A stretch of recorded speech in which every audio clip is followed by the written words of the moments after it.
Hi, I'm Dr. Courtney Raspin from Altum Health, and welcome to week 5 of our viral positivity plan. And while we are still locked down, there are some good things that have happened this week, some things to feel positive about, and there is a sign that change is coming. And we can't know for sure, but it looks like there's potentially a vaccine on the way. It's our first step to bringing an end to this pandemic. So that's fantastic news. In the meantime, we continue to do our best to get through lockdown 2.0, and that's precisely what this plan is all about. It's designed to give you advice and strategies based on proven psychological methods to help support you, help support your mental health and boost your positivity. Oh, we've got some people joining us here, so I'm going to say hello. Hello, Lexi. Hello, Pip. Thank you. Hello, Emma. Thank you for joining us. Fantastic. Hi. Thanks for your support and thanks for showing up. And there's Vicky. Hi, Vicky. How are you? Hello. And Manila. Hello. Fantastic. Thank you again for joining us. And I hope that you're enjoying the plan so far.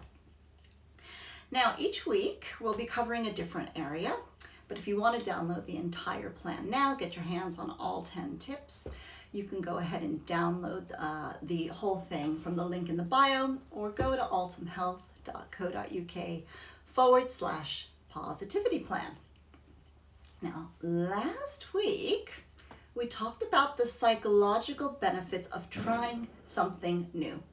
We talked about how doing new things builds new neural pathways through a process called neuroplasticity, helps us feel more creative, helps us learn more quickly, and helps give us a mental boost.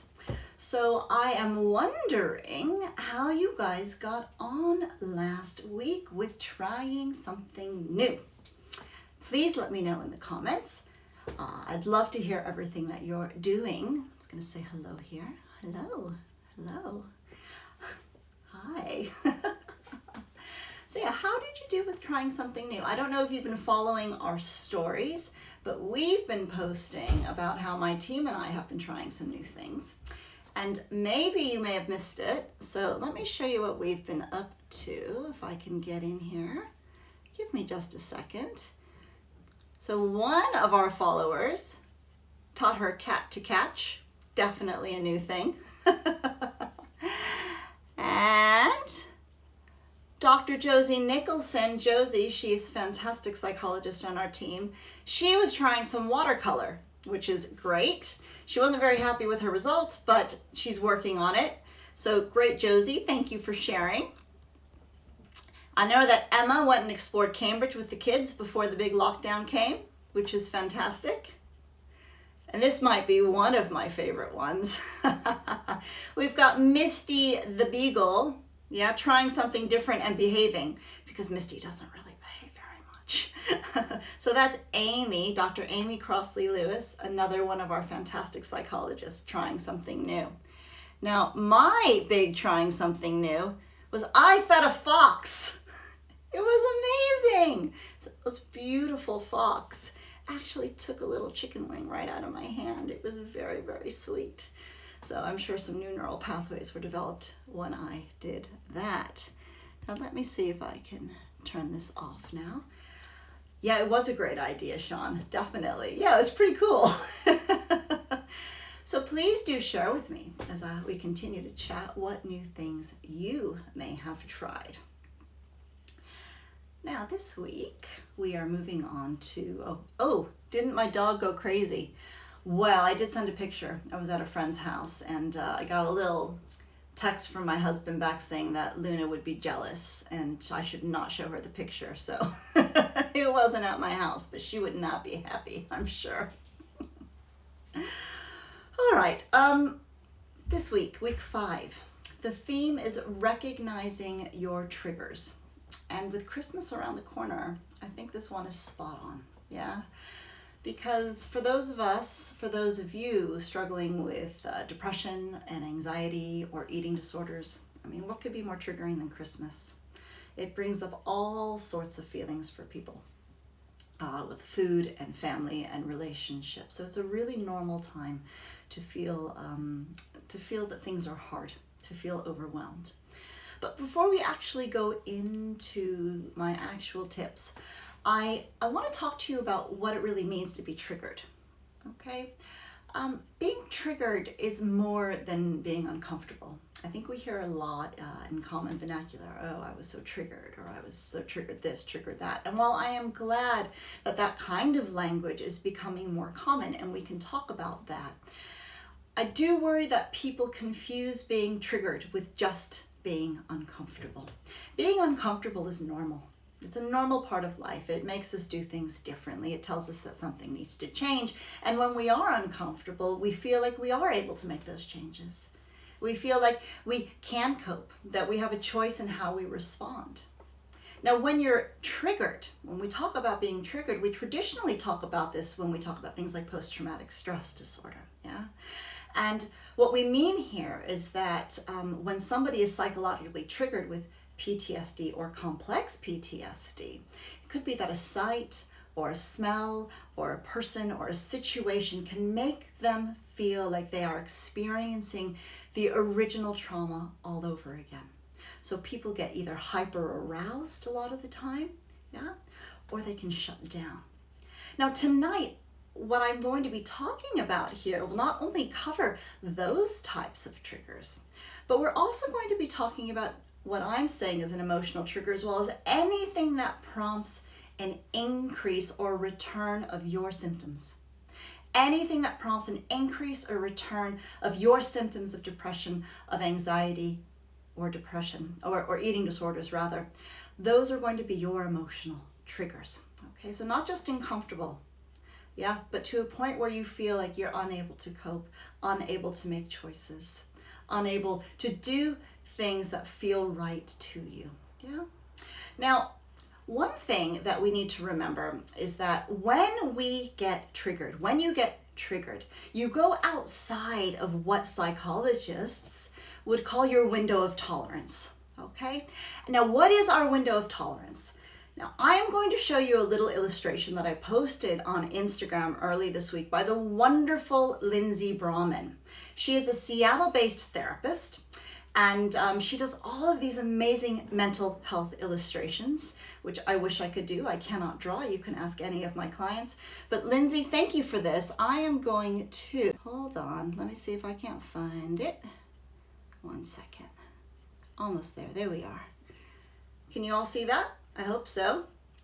Lindsay's given us this illustration saying what the window of tolerance is. And the way she describes it is she says that our window of tolerance refers to how much we can handle emotionally before shutting down or blowing up. Okay? Before shutting down or blowing up. And what she says is that it's normal to have a smaller window of tolerance during really stressful times. And this is a very stressful time. So basically, smaller things are going to throw you over the edge. Smaller things are going to make you blow up or shut down because we are more stressed right now. So it's more important than ever to learn to recognize your triggers and learn how to deal with them. Now we'll just take that away. Hello, I'm back. Now, there may be certain scenarios or people that you know will trigger an uncomfortable situation. And if you know these situations or interactions are likely to come up, be fantastic to plan for them, all right? Knowing that you have a strategy in place for managing these things will help you stay more positive during these tricky times. So, what are my positive actions to take? The first one is to make a list of the situations that you know are likely to trigger you. Now, sometimes triggers will just come upon you and you won't be sure as to what it is. And we can't always plan for those things, although we can plan for what we do when it happens. But when you can, we all know there are those situations and those people that just always trigger us, yeah? Make a list. And sometimes the compassionate thing is to just avoid them, It might be that it is more compassionate for you to spend Christmas somewhere else this year. Why put yourself through that again and again and again when you just know how it's going to end? Okay. Now, when you cannot avoid your triggers, try and plan a number of ways that you can choose to deal with them. When you're triggered, your body is telling you that you are not safe, that there is danger around. And as we said, you can either blow up or shut down. And I think we've all been in situations where we've kind of felt so hyper or aroused, where things don't make sense and we don't feel we have choices, or kind of just shut down like everything is too much. And if you can find a way to take yourself away from the situation, use some breathing techniques, go for a walk, divert or distract, then you can bring yourself back into your window of tolerance and then decide what you're going to do to manage the situation. Now, prevention is always best. So if there is a particular topic of conversation or a person that just is likely to trigger you, it's important to plan out how that conversation might go. Okay, don't just jump into it without preparing carefully. Okay, a script is a great idea. Think about what they might say and what you might say. And if you can't talk to somebody ahead of time, that is the best. For example, you might explain to your parents how you feel when they treat you like a child. Or maybe you might speak with your flatmates about how uncomfortable it makes you feel when they break lockdown rules and spend time with lots of friends, that it really makes you feel uncomfortable. The important thing is to stay away from accusing them of things. Instead, focus on the effects that their behaviors have on you. Remember, this year, there's going to be a lot that could be triggering, let's say at the Christmas table or at the Hanukkah table, all right? Politics is one that might come up. And I would just speak to your family ahead of time. And you might be surprised to learn that they would rather not discuss those things too, that they would rather just keep those topics off the table. Maybe there are some ways that you can work together to make the situation better for all of you. I'm just going to say hello here. Hello. Hello, Life Ever After and Mrs. Mack. Thank you for joining us tonight. Now, I am wondering what your triggers are. Would anybody be happy to share with us what their triggers might be, what they're worried about over the Christmas period or over the next few months? Anything at all? I'm happy to help in any way I can to help you recognize and manage these. I know that for me, I think one topic that is triggering is politics, and that is one I think is best just kept off the table. I know that for many of my clients, especially those struggling with eating disorders, the issue of what they're going to eat at the table and what's expected of them is hugely pressuring them, hugely pressuring. And we spend a lot of time talking to them about the types of conversations that might come up at the table, body talk, food talk, and responses they might have when people comment on their food. Yeah. Oh, we've got a couple comments here. Let's see. So Pip says, setting off on a journey that includes motorway driving triggers my OCD. Yeah, I can understand that. And maybe, Pip, it's about saying, okay, well, I accept that this is going to happen, and I'm not going to be too hard on myself about it. That this is just what happens to me sometimes, because I think that if you get anxious about being anxious, then that makes all of those symptoms so much worse. Again, I can't speak to you one-to-one, but I'd be curious to know, the OCD, is it manageable, or does it prevent you from actually getting to your destination? Because if it is so difficult for you that you can't get to your destination, I'd certainly recommend getting some help. But if it's something that you can carve out some extra time for, pull over, use some grounding exercises, think about how you're going to manage along the way and be compassionate with yourself, then that might be one way of handling this. Ooh, Got another one here from Kimberly. Hi, Courtney. If you know a situation is going to be a trigger, is it okay to continually avoid, or should you try to deal with it? Well, it's a tricky one, because when I work with people, I certainly want them to go towards connection. I want them to meet with people that they love and care about. And I don't want them avoiding this all of the time, because then they don't get the love and connection they need. So I think it's a balance. If I were working with you, Kimberly, I would want to teach your nervous system to come back into that window of tolerance. And there are lots of things you can do in order to do that. So that if you're feeling like if your body's telling you that you're in danger, we would teach you ways of regulating so that you don't have to avoid. But sometimes situations are just abusive. Sometimes situations don't mean coming into connection, and we force ourselves into situations that will be triggering because we're being very hard on ourselves. And I would say if that is the scenario that you're talking about, it's more compassionate to just not go, to just avoid. So I think that is it for tonight.